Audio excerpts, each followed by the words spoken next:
What's up, everybody? Welcome back to another edition of the Fatboyz Dynasty podcast presented by the Fantasyholics Podcast Network. Coming at you live on Facebook, YouTube, and hopefully in a few short minutes on Twitter as well. As the screen says, I'm Fatboy Bo. That is Fatboy Brant. What a busy show we've got to get to today, Brant. Tons and tons and tons of moves happening in this free agency. Tons of moving pieces, and we're only going to focus on just a small portion of the defensive, or the fantasy impacts of mostly offensive side of this. Not really even today getting into like the offensive linemen who have signed places, and not really even discussing some of the defensive impacts that could be out there. But we're going to try to talk about some of the bigger ones here, how we expect this to move in fantasy. It's a lot to unpack, Brant. You ready for it, sir? Yeah, absolutely. What's up, Jennifer? Thanks for joining in with us. We see your comment over there. Thanks for joining in with us. It's going to be a busy episode. A lot of things going on, a lot of changes going on with fantasy and free agency as pen to paper has happened today. Mm-hmm. Seattle still refuses to sign anybody outside of the organization, but they're okay with letting people go, which is what it is. Got to trust them with what they've done. I know you guys have made a few signings outside. We're not going to talk about Atlanta. We're not talking about it. Jokes write themselves. I don't need people picking on me for Tua as well. So we're just going to, he signed. We're moving right on past it. It is what it is. So, but there has been a lot of big names out on the move, and I'm ready to jump right on into this. All right, let's do it. Where do you want to start with? I'm ready to go wherever you want to go. I'm going to start with one of my favorites, and this is actually the first name I wrote down. Didn't have to look it up. I absolutely love this. He gets reunited with his head coach from New York, and that's Wandale Robinson going to Tennessee. He's probably going to slide into almost the number one spot there. I know that, technically Calvin Ridley is still there, and some of the younger guys, but I think Wandale slides right into that spot.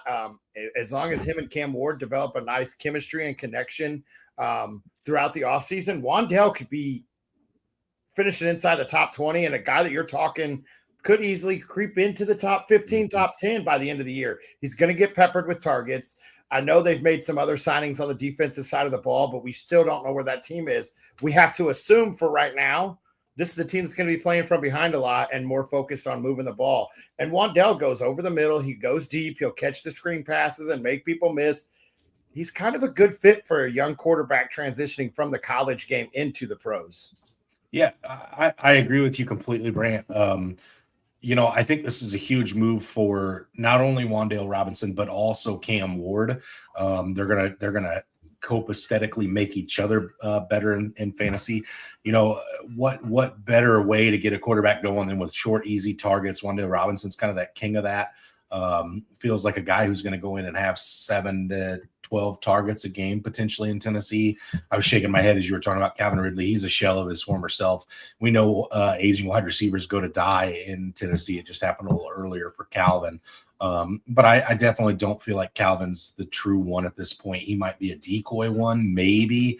I still have to imagine this is Wandale Robinson's wide receiver core at this point. I'm definitely very, very excited to see how, Brian Dable uses these guys. I think Robert Salah going there made us have a lot of questions about what Tennessee was going to do, but then immediately getting Brian Dable in definitely, hushes a lot of those questions and concerns. But I think there's tons of, upside for Wandale Robinson. I'm yoked for him, honestly. That was one of my favorite wide receiver moves. Yeah, and he's a guy, like you said, even if Calvin really is a decoy, he's a guy that easily slides into the slots and will easily slide into the slot and be able to run some nice routes out of there. Absolutely. All right, my turn. I'm going to take you to one of my favorites. Let's go to Isaiah Likely going to the Giants, where Wandale Robinson is leaving a ton of targets, some vacated targets, if you will. Isaiah Likely, we know, was one of those guys that people were hyper excited about this last fantasy season. There was the lack of production because Mark Andrews was kind of relevant, then kind of wasn't relevant, then kind of was relevant. It was a whole deal. And now we've got Isaiah Likely going to be the tight end 1 in a Giants offense that is emerging.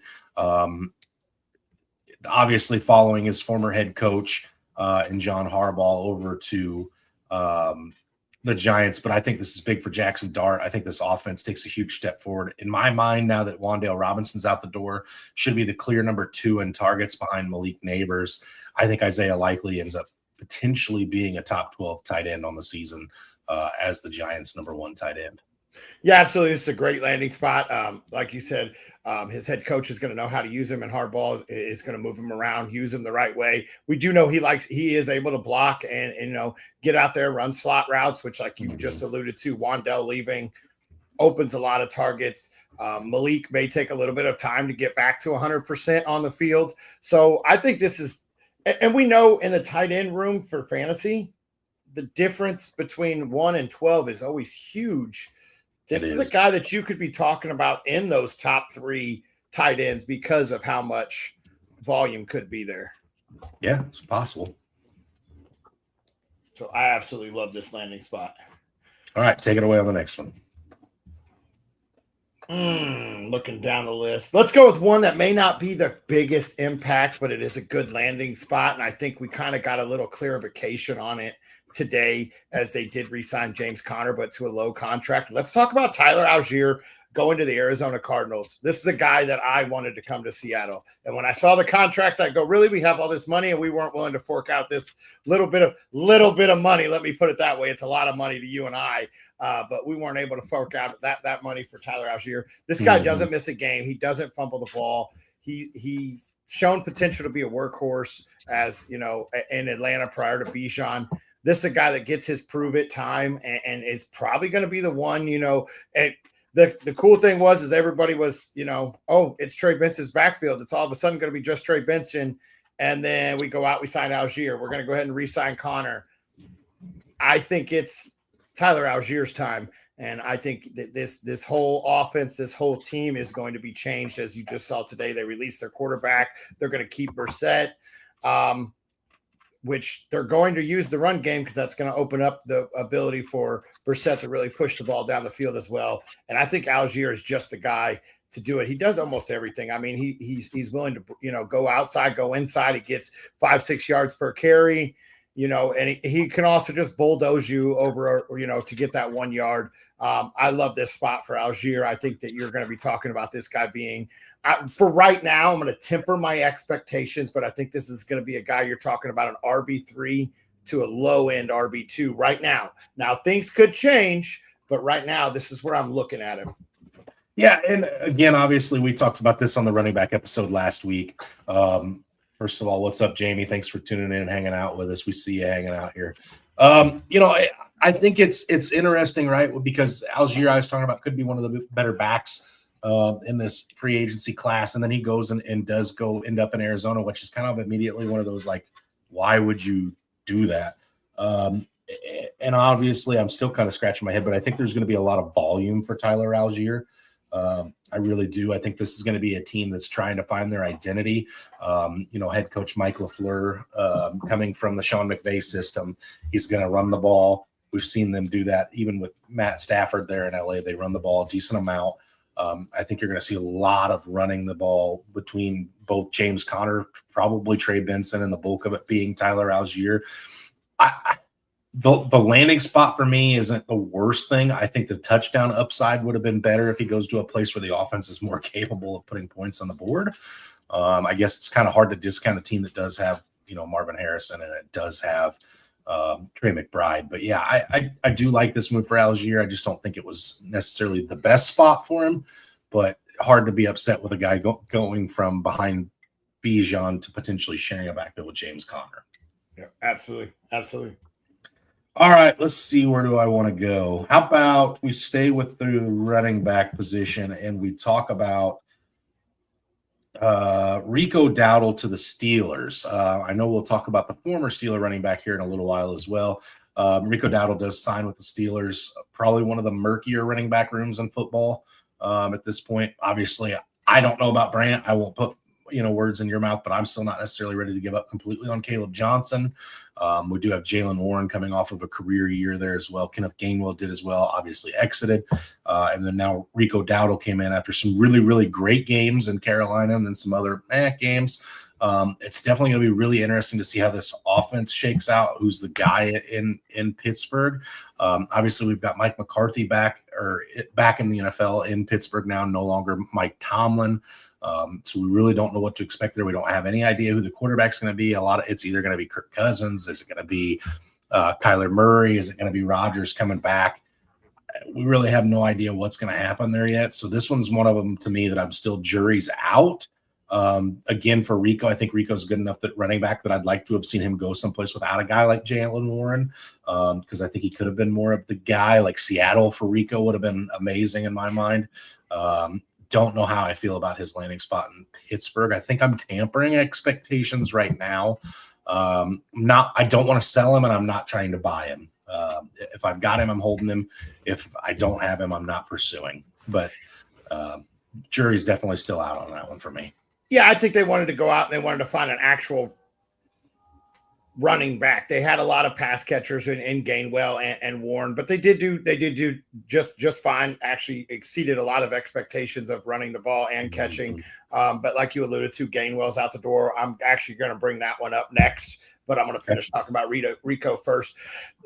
Rough landing spot. I don't want to give up on Kaleb Johnson. Do you have Rico's contract in front of you by any chance? I think it was 2 years. I think it was 2 years. I'll pull that up while you're talking. Yeah. So, and I'm gonna loot off of that. So maybe it is time for them to figure out what they got in Kaleb Johnson. I know, he's would come off of his deal right about there. I think Warren only has 1 year left. I could be wrong. I thought he was a free agent too for some reason. But I think he's going to see a good chunk of the carries. And I think this is a decent spot for him. I don't think you're going to see the breakout games like you did last year for him and seeing, 20 touches a game. But I do think that this is a good little spot for him. Yeah, so Warren is going to be a free agent in 2027. He signed an extension in September of 2025, and then 2-year contract for Rico. They're getting paid roughly the same, pretty close to $6 million. For both Warren and Dowdle. So I think this is gonna be a full-blown competition going into camp, including Kaleb Johnson, because correct me if I'm wrong, but he was not a first-round draft pick, so he won't have the 5th-year option. So all these contracts are going to expire. Boom, boom, boom. 1, 2, 3. So I think it's kind of, let's see what we have. We got Rico on a pretty decent deal. So this is a good little start for him. The one caveat I'll add to that before we move on to Kenneth Gainwell, neither Kaleb Johnson nor Jaylen Warren are tied to the coaching staff now in Pittsburgh. Which is weird to say because, since fantasy football has really been relevant, Mike Tomlin's been in Pittsburgh. So no ties to the coaching staff in Pittsburgh at this point. So there doesn't have to be any loyalty for anybody except for Rico, because that's the only one Mike McCarthy has chosen at this point. So we'll see if that plays a factor. They did add another wide receiver and Michael Pittman, but I'm not going to talk too much about him because I don't know who's throwing the football there. That's a big caveat. But that also could open up those running lanes a little bit more this year as well. Once again, all pending on who is throwing the football there, if anyone can actually throw the football there. Let's jump right into Kenneth Gainwell going over to Tampa Bay. This is a huge hit in what he did last year. I don't like this landing spot. I think it proves that Bucky is the guy there in Tampa for the first and second down, and I think they're bringing in Gainwell for his pass catching ability. So I think Bucky's going to take a small little hit off of that because you still, like you alluded to prior to the show, you still have the gunslinger there and Baker Mayfield. So you're not going to see too many dump offs unless they're designed to be the dump off passes. But Gainwell's going to be there. He's going to be able to pass block. He's going to see some time. I think you got to temper your expectations on what Bucky could be doing this upcoming year. And Gainwell as well. I don't see him repeating what he did last year or even probably coming close to that overall. Yeah. Obviously totally different, offenses from Pittsburgh to Tampa. They obviously did not have a Bucky Irving in Pittsburgh, whereas they do here. The one caveat I guess you could say is there's some vacated targets in Tampa via the wide receiver room at this point. So maybe those can be moved to the wide receivers or the running backs, excuse me. But other than that, I feel like this is at this point kind of a moot point. I feel like we'll talk about Kenneth Gainwell in the same light that we talked about with Rashad White. So he's a guy that's there that if you have to play him, so be it. He's definitely worth being rostered because if something were to happen to Bucky, this guy could be a league winner. But outside of that, I'm not sure, how many. You probably won't start him in fantasy like you did all year last year. Correct. And the only other thing that could be good for him is, like you said, vacated targets. And we did see him line up in the slot there a little bit at Pittsburgh. So we do know he has that capability. Mm-hmm. Absolutely. You're 100% right. But let's talk about those vacated targets in Tampa Bay. Another huge move. Mike Evans, who has been in Tampa for some of the worst days to some of the best days, exits on a 3-year contract to a team that you're going to see twice a year, Brant, in the San Francisco 49ers. Brandon Ayuk out in San Francisco, Mike Evans in, new wide receiver 1 in town. This kind of feels like a riding out your sunset kind of a move, go pair up with CMC for the latter part of his career as well.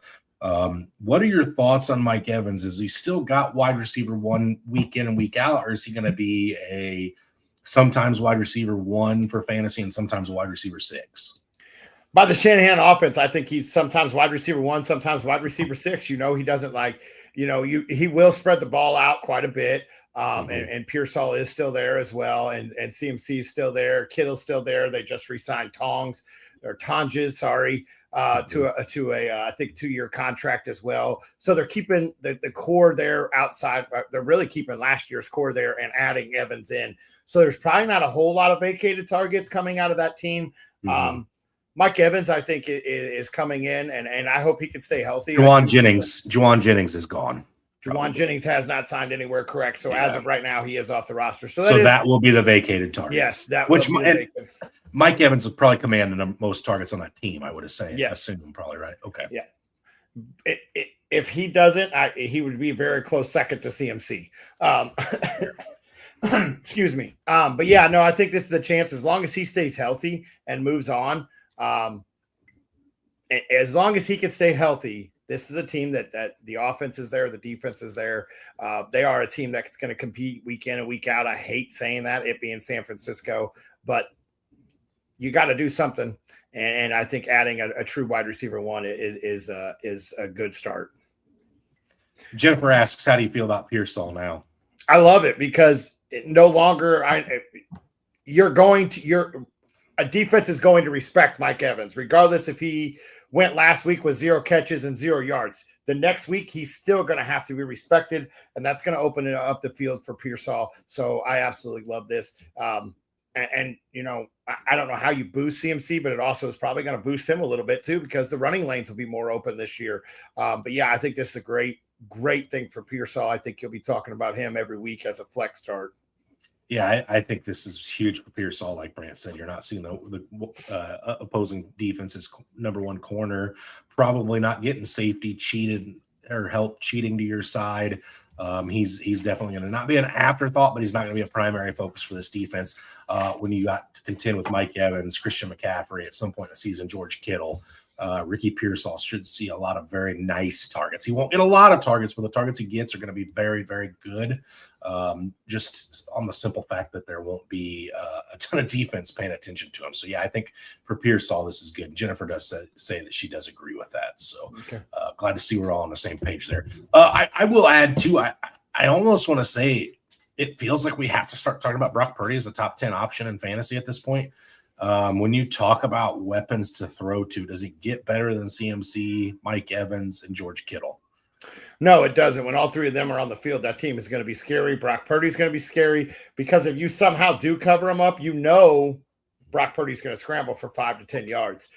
He's not against moving out of the pocket. He's not against scrambling. So no, this is a great thing for Brock Purdy. I do think you're going to eventually have to start talking to him about his weekly starter, not just a stream start.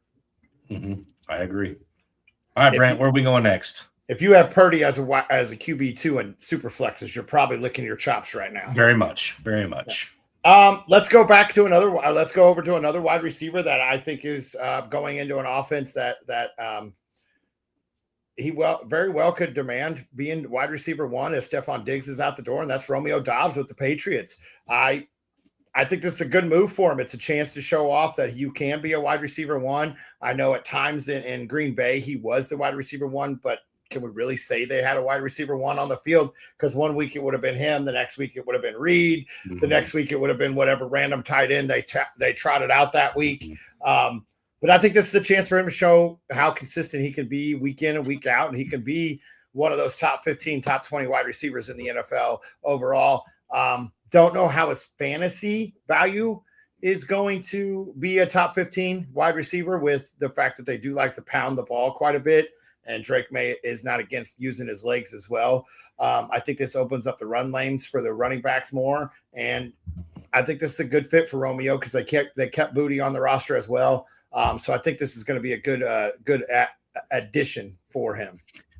Yeah, I feel like it's going to be a toss-up between those two, between Dobbs and Booty for targets each week as to who's the guy. Obviously, you still got Pop Douglas playing in there too, but they're expecting Romeo Dobbs to slot right into that Stephon Diggs role. And it would have been hard to argue that Stephon Diggs was not the obvious one in that offense. Obviously, there was a few disappearing acts from Diggs last year, but he was definitely very fantasy relevant all season. I think Dobbs is a little hungrier than Diggs is. Let's see if Dobbs stays that way after getting a big fat contract here. But I definitely agree. I think Dobbs's value is much higher as a Patriot than it was as a Packer, just because it does feel like it's more clear cut and dry work for him versus what it was in Green Bay with the extremely crowded wide receiver room. So, I definitely do feel like for Romeo Dobbs, his value is skyrocketed at this point. Absolutely. I like it. You definitely will be able to see him running out there on the field. For sure. I want to go to this one next just because I like you having to say his name, but I think Chigo Okonkwo to the Washington Commanders is another one that's really fun. They've had, 57-year-old Zach Ertz for the last 3 years. They got him when he was a young pup at 54 years of age. I like Chig. Chig had a great rookie year in Tennessee. Then the passing game got kind of wonky in Tennessee. Things went awry. Was never a huge focal point of that offense again after his rookie season. But I do think Chig comes into Washington. He is the tight end one in Washington. And I do think you're talking about Chigo Okonkwo as a top 20 tight end. I'm not going to go crazy and say he makes the top 12, but I think he is a fantasy relevant tight end. I think he's a guy that is going to go late in drafts, but he's going to have some value. I think he's a guy that if you're a top-heavy team with tons of stud wide receivers, tons of stud running backs, and maybe you wait on that tight end position, this is a guy that you could get later that you could still put in your lineup and not have to worry about him each week. Yeah, absolutely. You saw, like you alluded to, the old man Ertz being there. He saw plenty of targets. He was able to do his thing for a good part of the season. I think he actually finished in 13 games. He finished as a top 19 wide receiver in PPR formats. Ertz did. So there's going to be a lot of vacated targets. I know Ertz is planning on coming back for this season, but he is a free agent. So somebody else has to want him to come back for this season. So yeah, it's going to open up the tight end targets. And we've seen Chig come out and be very, very mobile in the moving around the formation pre-snap. So I do think this is a good fit for him. I think this will help out that offense and Daniels as well. Okay. All right. Where are we heading to next, Brant? As for Ben Sinnott, I still think he's got value. I think it's going to be fun to watch in training camp and see, but I do think that maybe that's what they're looking for. Maybe they're looking for a 2 tight end set more often to help block and keep Daniels a little healthier in the pocket and not have him moving around so much. The NFL is definitely adapting to that 12 personnel where you've got the 2 tight ends on the field and move those guys around a little bit. Chig, I think, is athletic enough that he could play out off the line of scrimmage a little bit, whereas Ben Sinnott, I think, is probably more, a traditional tight end. But yeah, I think tight end position is one of the very few positions in the NFL that it still takes some of these guys some time to develop before they're necessarily super relevant in fantasy. Real quick here, Tony. Yeah, we just got through discussing Romeo. Brant and I both think his stock is up versus that in Green Bay, just because the target share is going to be higher for him here than it would have been in Green Bay. Yeah, absolutely. Especially if he's going to slide right into that Diggs' role. You saw Diggs getting 5 targets almost every single game. So yes, I do think his value is way up. Okay. Let's Let's roll on to the only quarterback on my list, and that's Malik Willis there in Miami. One of the first signings out. I think everybody knew he was going to Miami. Everybody speculated that Miami was going to go get him, especially after the release of Tua. And I like this. He's got the rushing upside. You have the speedy running back in A-Chain. You have Waddle. I know Reek's out the door. This is a great fit for him. It's going to give him the mobility to play kind of that backyard football type thing. You have great receivers and a great running back to help with that. So I love this fit. I think you'll be talking about this guy as a top 12, top 13 quarterback at the end of the year. I'm going to temper my expectations just a little bit, but I do think that this is a guy that if you sat on him and he's on your bench and you had to play him or you grabbed him at the end of the year when Love went down, this is a guy that's going to be a great fit for super flex leagues. Yeah, I think my thought on Malik Willis is let's hope this is not one of the more recent guys that had 3 decent games and lumped himself into a massive contract that we're going to be super disappointed on. I kind of wanted I'm not a Miami Dolphins fan very clearly. There we go. Very clearly. But I was kind of intrigued by Quinn Ewers. I think Quinn Ewers had some decent little games down the stretch, had some of these guys fantasy relevant. I get, Jeff Havley wanting to bring in a guy that is going to know what system it is that he wants to run right off the bat. I just hope they're not stuck holding the bag with a quarterback that here I am bringing up Tua. That's not the next Tua Tagovailoa because nobody wants that in Miami. We want to see that offense be fun. We want to see, explosive plays down in Miami with the weapons that they have.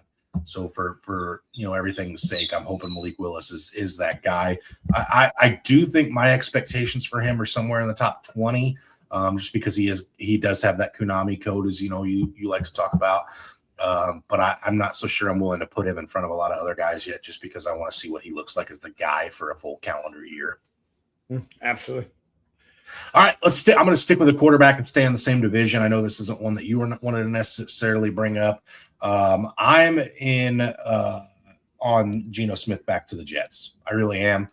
Not because I think Geno is going to be some super stud quarterback, but it ought to make Breece Hall and Garrett Wilson somewhat more fantasy relevant, just simply based on the simple fact that it's not non-passing quarterback Justin Fields. Shout out my guy Brady Cook, my former Mizzou Tiger, but it's actually going to be a quarterback who's had some success in the NFL. Granted, that success was short-lived. It was really only in Seattle, as you know. Goes to Vegas and was terrible, but I'd rather have a gunslinging Geno Smith out there as a Garrett Wilson owner than that of what the quarterback play was last year in New York. Yeah, it's absolutely. It was a revolving door last year in New York. And I think this has to make, like you said, Garrett Wilson and Breece Hall a little happier as well. You brought in a quarterback that has won in the past and knows how to win, and he's not afraid to push the ball down the field, as we saw that as he was either 1 or 2 in interceptions all year. So he will push the ball. And yeah, this is definitely going to be an upgrade for that offense. As for Geno, I'm not starting him unless it's championship week and we're forced to, and then you win that championship with Geno Smith as your second starting quarterback. Sure. Yeah. We've done that. Been there, done that. Right. Yep. Jamie does come on real quick and say, do you remember the tank for Tua crap his rookie year? Yeah. Tua's fallen off. The concussions and the hip injury have played a big part in his downfall, but it is kind of sad to see. It's even more sad to see him on the sidelines in Atlanta next year. But anyway, I digress. Which of the sidelines? For hopefully better part of the season he will be. But anyway, where you want to go next? We've got a few big ones left to talk about here. I'm gonna just stab myself and rip the Band-Aid off. I've talked about it too much this week in my own head. A guy that I thought for sure was going to end up here when Breece Hall got tagged, and that's Kenneth Walker to Kansas City. My brother-in-law is a big Chiefs fan, and he kind of put it into perspective that they might be trying to bring back 2019 as they brought in Bellamy back and they got Kelsey back. They'll have Mahomes. All they got to do is go get Tyreek Hill, and they'll try to run it all back like they did in 2019, I think it was. This is a great fit. It's a better running back than they had in 2019, that was the Kareem Hunt downfall, where, we all saw what happened and know what happened. My biggest concern is I do think Kenneth Walker has that RB1 upside. My biggest concern is all the time that he was the bell cow, he couldn't stay healthy all year. And the only year he stayed healthy in the NFL for all games was this year, as he split almost 50-50 with Charbonnet. And we know Pacheco's out the door. They're going to have to bring something in to help spill some work for him, because I don't think he's able to carry the work. And if he's able to play a 17-game season, this is a guy that you're going to talk about probably in the top 4 or 5 running backs, because he does have that pass catching ability and the ability to make you miss in the open field. I love this landing spot. I hope that they do bring, I think his value goes up more if they actually do bring somebody in that can spill 25-30% of the snaps. I know that sounds weird, but it also keeps him healthier for the whole year. Yeah, obviously, this is one of the premier moves for fantasy, right? If you're a Kenneth Walker owner, you're salivating at this. If you're a Kansas City Chiefs fan, you're salivating at this. If you're a Patrick Mahomes owner in fantasy, you're salivating at this, just because of all the added pros that come to having a running back like Kenneth Walker in the backfield. My thing is, I do think they have the backup already in place in Brashad Smith, the rookie from, I believe, SMU last year, who came in and had some flashes at times. And I don't think you want to ask a second-year back like Smith to do a lot, but I think if you ask him to do like that 10 to 15%, just so, Kenneth can come out maybe when games are out of hand or better that in hand for the Kansas City Chiefs. But yeah, I think this is huge. For all things Kansas City, I think this is a huge piece that this Kansas City Chiefs team has been missing in recent years. You got to have a decent run game in the National Football League, and I think they're going to have that again this year. My concerns aren't so much necessarily the health.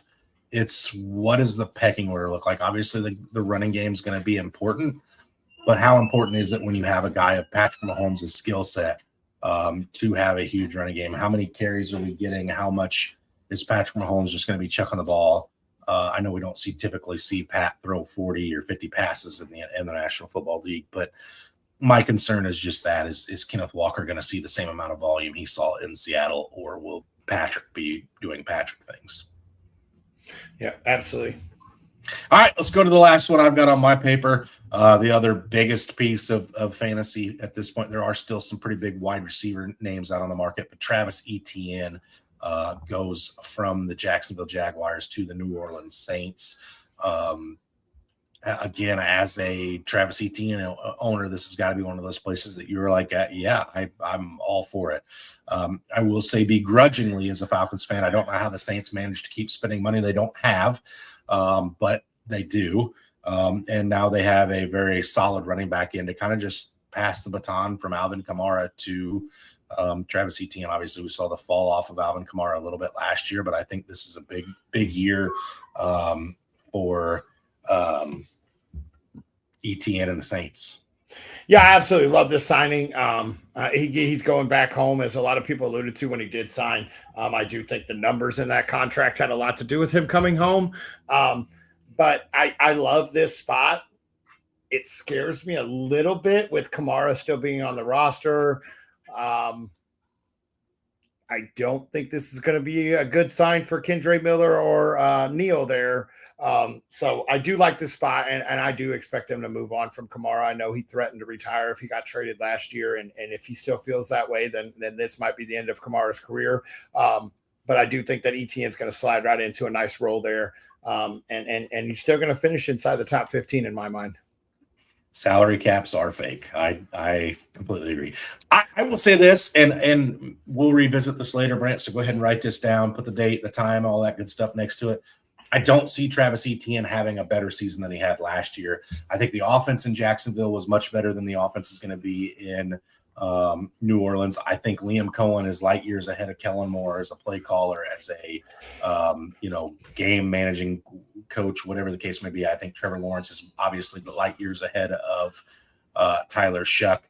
The offensive line was better in Jacksonville. I do think this is a fine move for Etienne, just because I do think the competition was there in Jacksonville, and he'll have less competition here, but I think the touches will be less valuable than what they were in New Orleans.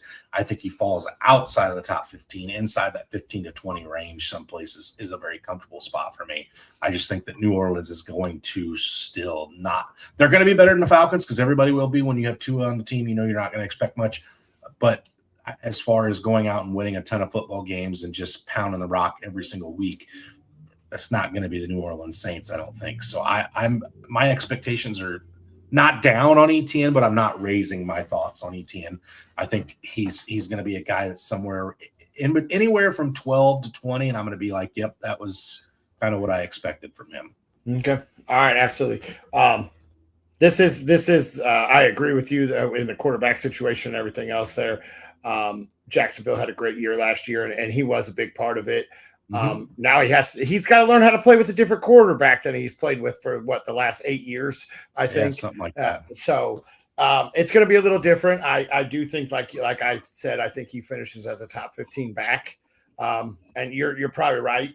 Top 10 probably not there because that's where he did finish in our home league. I went and looked as I wrote down what you wanted me to write down. He did finish as a top 10 back in our home league.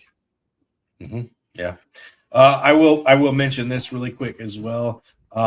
As a Falcons fan, Tony, I'm not necessarily as excited as you are about this because I don't want to see Bijan get hurt from having too many touches. I'm hopeful Atlanta brings somebody in to give him some of that much needed rest. But yeah, with Kevin Stefanski in town, I was expecting to see more Bijan, regardless of whether or not Tyler Allgier came back. And I do think the touches are going to be better. Obviously, Kevin Stefanski's a run genius, so Bijan should be just fine this year. Do we want to talk about the signing that did happen? I think right before we got on, maybe a couple minutes before, Chris Rodriguez went to the Jacksonville Jaguars. Doesn't do anything for me. Okay. I was going to say it was all tooting, and now all of a sudden they added another back. So it will be a little interesting to see how that backfield does shake out. Yeah, I'm just double checking real quick. There's nothing going on except for defensive stuff right now for the most part. So, yeah, I think we've covered most of the impactful news. Obviously, we can unpack the Michael Pittman stuff a little bit deeper after we figure out who's going to be throwing in the ball next year. But yeah, I think we've kind of covered everything. It's been a whirlwind. I don't know where we started on this show. I have no idea. Free agency has been a whirlwind, and it's not done yet. There's still a lot of big dominoes to fall. Yeah, there is. There's a lot of names still out there, and we just saw a lot of names hit the market as well as 3 o'clock hit, 3 or 4 Eastern, 3 o'clock Central hit, and a lot of names did get released on both sides of the ball.